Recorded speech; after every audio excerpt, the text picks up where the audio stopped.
Dear friends of Powershoots TV, Positive Energy in Europe, today I'm in the European Commission and it's my great pleasure to welcome the Director General Johannes Laitenberger.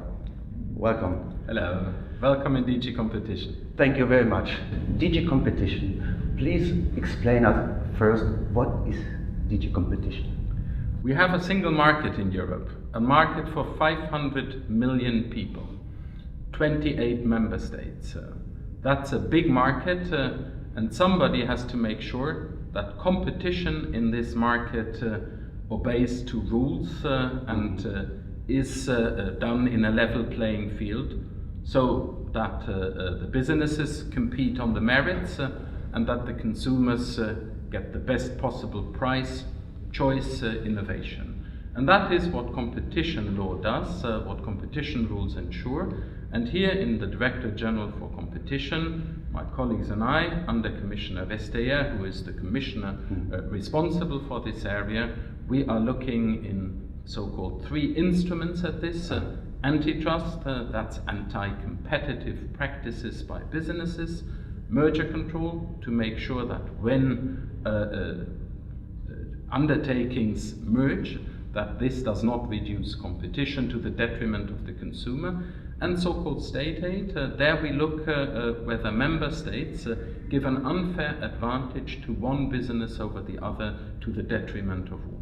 So we look at all of this to make sure that in this enormous big single market of ours that there is fair competition that gives everybody a good deal on the merits.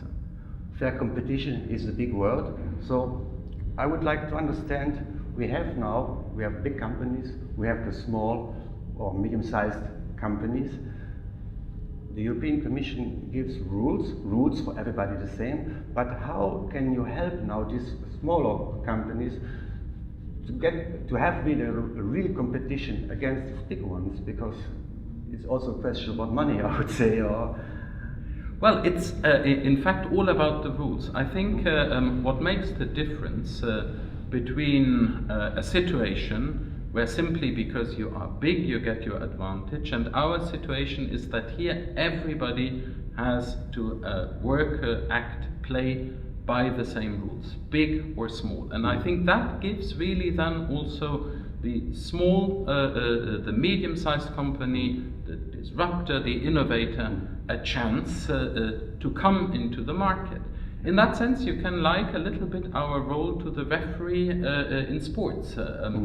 We do not predetermine an outcome, and we do not give an advantage to one or the other competitor. We make sure that the game is played according to the rules so that everybody has a chance to play it, and not just the big or the powerful. Everybody has a chance to come into the market and play on the merits. Yeah. And another question is also with the internet. We have also now a lot of competition on the internet. We have the internet shops and so on. How it's a new market, actually the world changed. How is now this competition, how you work this out? Well, on the one hand, the technology changes, but the challenge remains the same. Yeah. Also, in an internet-based economy, we need to make sure that the competition takes place on the merits. For instance, to give one example, we are looking right now in what we call a sector inquiry into e-commerce in Europe. We have realized one thing that has challenged us. People like to shop on the internet, but whilst roughly half of the European population buys on the internet, only a very limited number buy cross-border, that is, shop in another member state via the internet. And we wanted to know, why is that so? Maybe people have a choice of their own not to do it, that is fine. But are there obstacles? Are there, for instance, anti-competitive practices between businesses that impede citizens to really take the benefit of e-commerce in the single market? So that's what we are looking at, so that we can see, is there a situation that needs to be corrected? And for instance, one of the issues we are looking into is the so-called geo-blocking, where consumers from one member state, when they shop over the internet in another member state, are blocked from doing so. And where we would come in is where such a geo-blocking is the result, say, of an agreement between businesses not to serve the consumer from another member state, and if that were the case, we would need to intervene. Yeah, because you're many years already, you're working for Europe, and when you see, to be short, the evaluation in the last years, it's a little bit maybe what you just said already, or what is the big change, or it goes in the good direction? Well, I think if I look simply at my lifetime on the one hand and at Europe on the other side, when I was born, Europe was divided. We had the West and the East, we had the Iron Curtain. When I was born, we had borders, we had different currencies, and in my lifetime, since I was a young man, we came together.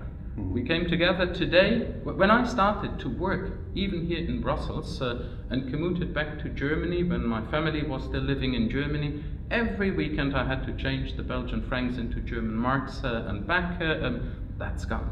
I am no longer stopped at the border simply when I drive over, and the Iron Curtain has gone. I mean, think of what was maybe the biggest change that I have seen since I work here in the European Commission, 2004, the big enlargement, what freedom we have achieved. And then, of course, in the meantime, we have had a financial and economic crisis.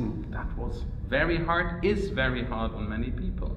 But I think if we look at how big the challenge was, I find it a great achievement that we tackled this together rather than everybody on his or her own, which would have made matters so much more worse. This Europe is, at the end of the day, also a very small place in a global world. And if we don't stick together, I don't think that we would stand a big chance.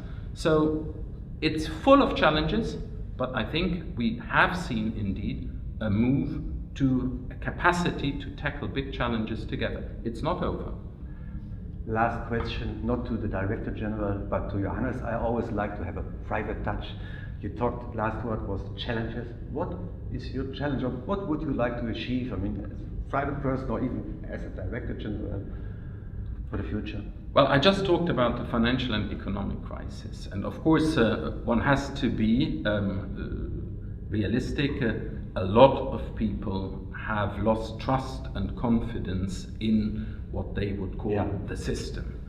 And I think one of the things that we need to do, one of the things that I here in the Commission have to help the President, the College of Commissioners, my Commissioner for Competition, Mrs. Vestager, is to help them in their task to rekindle, to reinforce the trust of people in our capacity to do things together.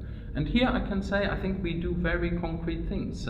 We help citizens, we help consumers to get a fair deal, to show that business is not the law of the jungle, but that business has rules, and that these rules can exist in a globalized, in an internet economy, in the same way as in a more traditional economy.